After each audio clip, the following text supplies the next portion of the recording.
আমি এই কথাগুলোর মধ্যে থেকে একটু সরে এসে কিছু কথা বলতে চাই। আমাদের সমস্যা ছিল, আমাদের সমস্যা আছে। অবশ্যই আমরা 5ই আগস্টের আগে ফিরে যেতে চাই না। আমি আমার অবস্থান থেকে যদি চিন্তা করি, আমার এক পাশে 1981 সালের একটি জানাজা, একই সাথে আমার এক পাশে 2025 সালের 31 ডিসেম্বর একটি জানাজা, আর আমার আরেক পাশে 2024 সালের 5ই আগস্টের একটি ঘটনা। কাজে আমার মনে হয় এটি শুধু বোধহয় আমার একার জন্য নয়, যারা আমার দলের নেতা কর্মী সদস্য এবং সামগ্রিকভাবে পুরা দেশের মানুষের সামনে বোধহয় এই দুটি উদাহরণ বোধহয় সবচাইতে বাদ বিবেচনা করার জন্য সবচাইতে ভালো উদাহরণ, যে আসলে 5ই আগস্টে ফিরে যাওয়ার কোনোই কারণ নেই আমাদের। প্রিয় উপস্থিতিবৃন্দ, হিংসা, প্রতিশোধ, প্রতিহিংসা একটি মানুষ, একটি দল বা যেভাবে আমরা বিবেচনা করি তার পরিণতি কি হতে পারে আমরা দেখেছি 5ই আগস্ট।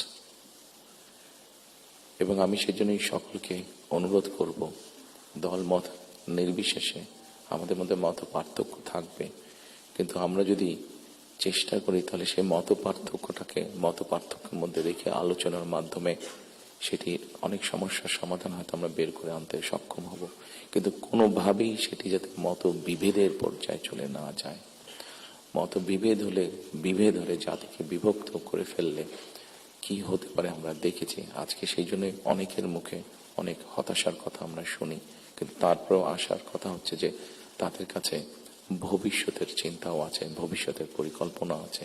নতুন প্রজন্ম একটি গাইডেন্স চাইছে, নতুন প্রজন্ম একটি আশা দেখতে চাইছে। শুধু নতুন প্রজন্ম না, আমার কাছে মনে হয়েছে প্রত্যেকটি প্রজন্মই মনে হয় কিছু একটি গাইডেন্স চাইছে।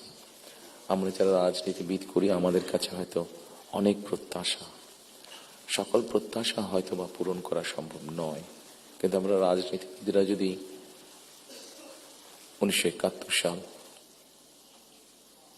1990 সাল, 2024 সালের 5ই আগস্ট এই সবগুলোকে আমাদের সামনে রেখে আমরা যদি দেশের স্বাধীনতা, দেশের সার্বভৌমত্বের জন্য কাজ করি, তাহলে নিশ্চয়ই আমার কাছে মনে হয় একজন রাজনৈতিক কর্মী হিসাবে আমি দৃঢ়ভাবে বিশ্বাস করি আমরা জাতিকে একটি সঠিক ডাইরেকশনে নিয়ে যেতে সক্ষম হব। মাহফুজ আলম সাহেব যে পানির কথাটি বললেন খুব সঠিকভাবে বলেছেন। ঠিক এখন যেভাবে চলছে এইভাবে যদি চলে, আমার যতটুকু ধারণা আগামী 10 থেকে 15 বছর, হার্ডলি 20 বছর পরে ঢাকা শহরে কোনো জায়গায় থেকে পানি আমরা পাবো না। আমাদের বুড়িগঙ্গা নদী সম্পূর্ণ রকম পলিউটেড, 100% পলিউটেড। শীতলক্ষা নদী 50%-এর মতন পলিউটেড।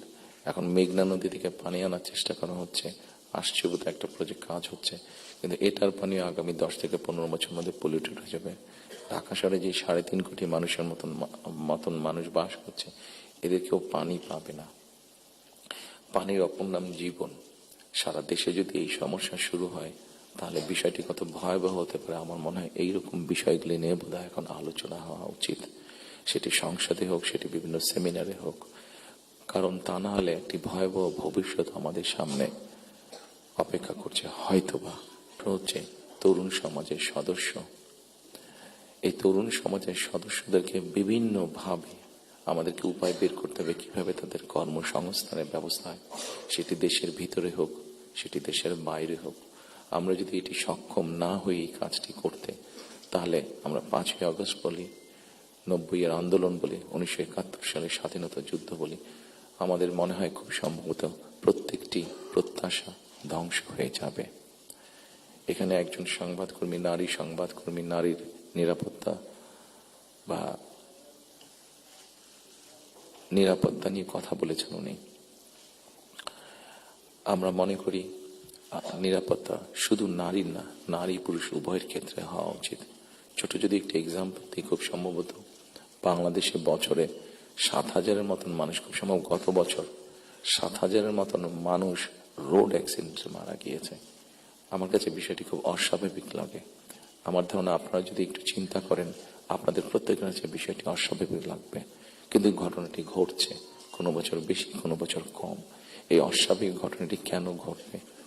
একজন মানুষ রোড অ্যাক্সিডেন্টে অধিকাংশ ক্ষেত্রে যারা মারা যাচ্ছে, আমরা যদি তাদের সামাজিক স্ট্যাটাসটা দেখি, খুব যে অবস্থাপন্ন লোক, যারা আর্থিকভাবে সচ্ছল, তারা যে মারা যাচ্ছেন তা না, কিন্তু যেই মানুষগুলো মারা যাচ্ছে সেই মানুষরা হয়তো তাদের ফ্যামিলির অনলি আর্নিং সোর্স। মারা যাওয়ার পরে সেই ফ্যামিলিটির কি হচ্ছে, অথবা লোকটি যদি পঙ্গু হয়ে যায়, মানুষটি যদি পঙ্গু হয়ে যায়, তাহলে তার ফ্যামিলির উপরে কি হচ্ছে, এই বিষয়টি বোধহয় আমাদেরকে নজরে আনা উচিত। এরকম অনেকগুলো বিষয় আছে, যে বিষয়গুলো আমার মনে হয় রাজনৈতিক দলগুলোর মধ্যে চিন্তা ভাবনা হওয়া উচিত।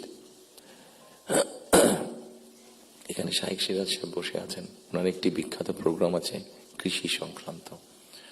আমাদের দেশে কৃষকদের কি অবস্থা এখন, সেই বিষয়টি বোধহয় আমাদেরকে বিবেচনা করা উচিত।